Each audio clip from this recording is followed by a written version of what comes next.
Assalamualaikum warahmatullahi wabarakatuh. Bertemu kita dalam subjek ibadat darjah 3. Pada hari ini kita akan belajar tajuk 1.2 bahagian hadas. Terdapat dua bahagian hadas. Yang pertama, hadas kecil dan yang kedua, hadas besar. Apa makna hadas kecil? Apa tu hadas kecil? Hadas kecil ialah keadaan tidak suci pada diri seseorang yang disebabkan berlaku padanya perkara-perkara yang membatalkan wuduk.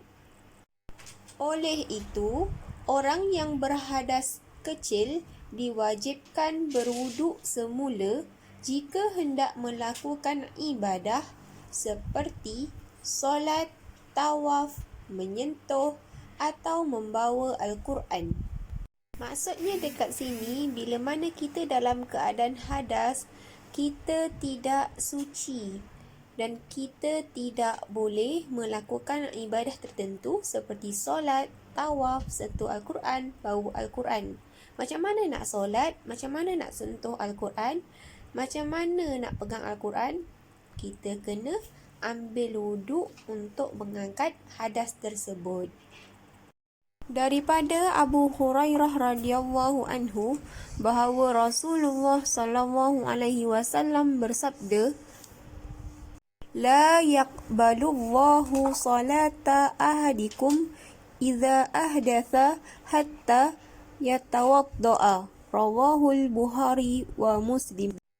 Artinya, Allah Subhanahu Wa Taala tidak menerima solat siapa sahaja dari kalangan kamu apabila ia berhadas sehinggalah ia berwuduk ataupun ambil air sembahyang.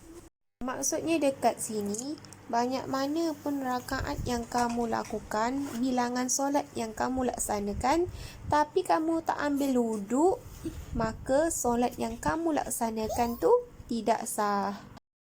Okey, kita tengok dahulu perkara-perkara yang menyebabkan hadas kecil ataupun perkara-perkara yang boleh menyebabkan batalnya wuduk.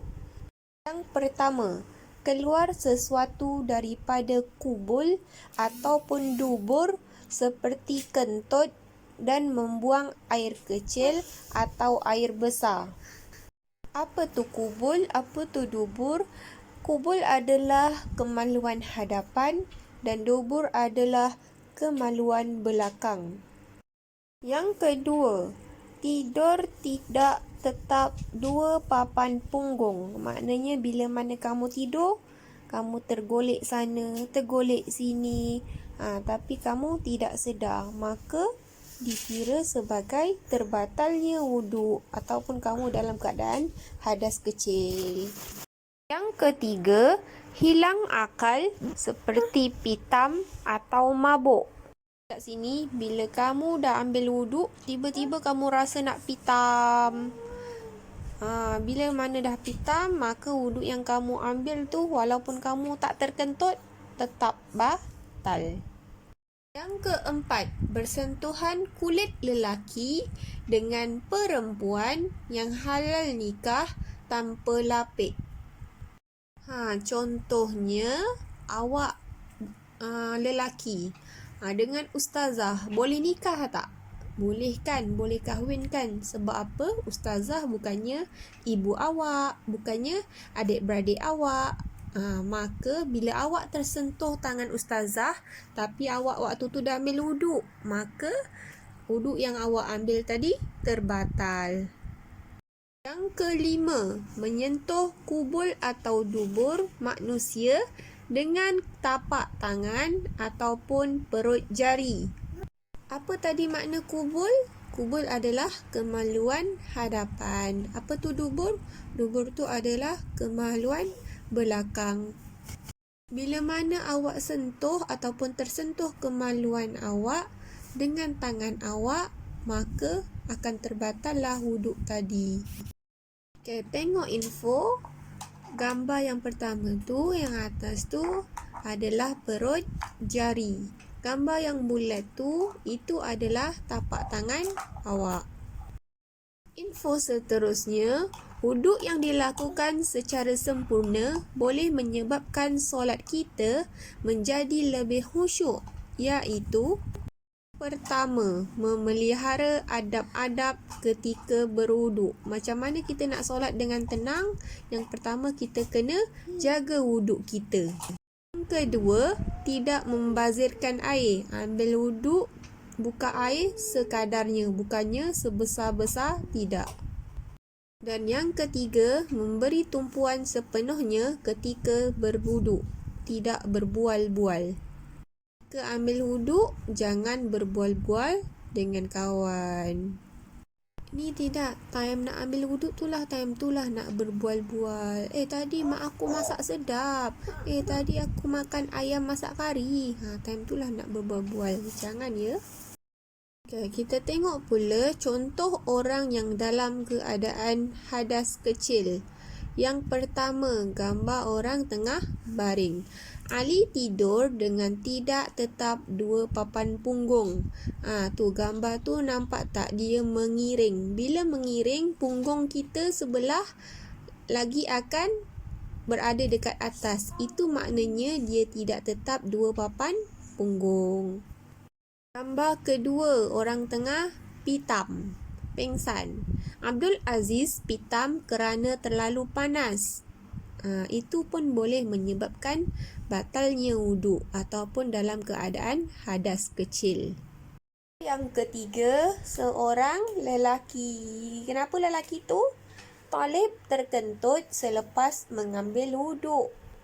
Dah penat ambil air sembahyang, tiba-tiba bunyi kentut, maka terbatallah wuduk tadi. Maka kita dalam keadaan hadas kecil waktu tu. Dan yang keempat, nabilah membuang air kecil atau air besar. Bila mana kita dah buang air kecil, dah kencing, dah buang air besar, dah berak, maka sudah tentunya lah kita dah terbatal wuduk. Kita dalam keadaan hadas kecil. Macam mana kita nak sucikan diri kita daripada hadas kecil? Dengan cara kita ambil wuduk. Bila mana tak ada air, kita ambil tayamum ataupun debu tanah. Okey, sekarang kita tengok bahagian kedua hadas. Tadi bahagian yang pertama adalah hadas kecil. Sekarang kita tengok hadas besar. Itu hadas besar. Hadas besar ialah keadaan tidak suci pada diri seseorang yang menyebabkan ianya diwajibkan mandi. Jika hendak melakukan ibadah seperti solat, tawaf, menyentuh atau membawa Al-Quran. Maknanya bila kita dalam keadaan hadas besar, bila kita nak solat, bila mana kita nak tawaf, bila mana kita nak menyentuh Al-Quran, kita mesti, kita wajib mandi ataupun mandi wajib. Firman Allah Subhanahu wa taala, a'udzu billahi minasyaitonir rajim. Bismillahirrahmanirrahim. Wa in kuntum junuban fattahharu. Shadaqallahul azim. Surah Al-Maidah ayat ke-6. Artinya, dan jika kamu berjunub, iaitu berhadas besar, maka bersucilah dengan mandi wajib. Kita tengok dalil yang kedua, iaitu daripada hadis Rasulullah SAW, daripada Ibnu Umar radhiyallahu anhu, bahawa Rasulullah SAW bersabda, la yaqra'ul junubu wal haidu syai'an minal Qur'ani, rawahu Tirmizi wa Abu Daud wa Ibnu Majah. Artinya, orang junub dan haid tidak boleh membaca sesuatu daripada Al-Quran. Maknanya bila mana kita dalam keadaan hadas, kita tak boleh membaca sesuatu pun ayat Al-Quran pada waktu tu. Okey, kita tengok pula perkara-perkara yang menyebabkan hadas besar. Bagi lelaki dan perempuan, kotak yang pertama. Keluar mani sama ada di dalam mimpi atau jaga. Contohnya kamu tidur, mimpi seorang wanita yang sangat cantik, mimpi seorang lelaki yang sangat handsome. Bangun-bangun daripada tidur, kamu rasa tilam kamu basah. Bukan air kencing, tapi itu adalah air mani. Maka diwajibkan kamu untuk mandi wajib. Yang kedua, bersetubuh iaitu melakukan perhubungan jenis.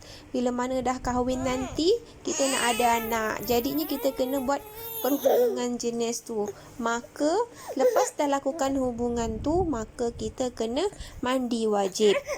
Yang ketiga, meninggal dunia yang bukan mati syahid. Bila mana kita dah meninggal dunia, bukannya kita sebagai jenazah yang perlu ambil gayung, ambil baldi untuk siram badan kita. Tetapi orang yang hiduplah bangun untuk uruskan jenazah kita. Betul tak? Itulah yang disebutkan sebagai mandi jenazah. Hukumnya adalah wajib bagi orang Islam yang telah meninggal dunia kecuali orang yang mati syahid. Okay, kita tengok pula bahagian perempuan. Bila masa perempuan kena mandi wajib? Bila masa keadaan perempuan tu hadas besar? Yang pertama, apabila keluar darah haid. Apa tu darah haid? Nanti kita akan belajar pada tajuk seterusnya. Yang kedua, keluar darah nifas. Apa tu darah nifas? Pun kita akan belajar pada tajuk seterusnya. Dan yang terakhir adalah wiladah. Apa tu wiladah?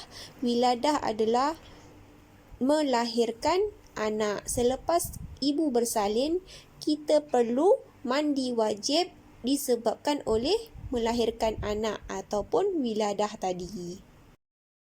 Okey, itu sahaja untuk hari ini. Semoga pembelajaran kita sangat bermanfaat untuk awak semua. Tak lakukan hari ini, tak hadapi hari ini, kita akan hadapinya pada waktu kita besar nanti. Jumpa lagi pada kelas akan datang. Assalamualaikum warahmatullahi wabarakatuh.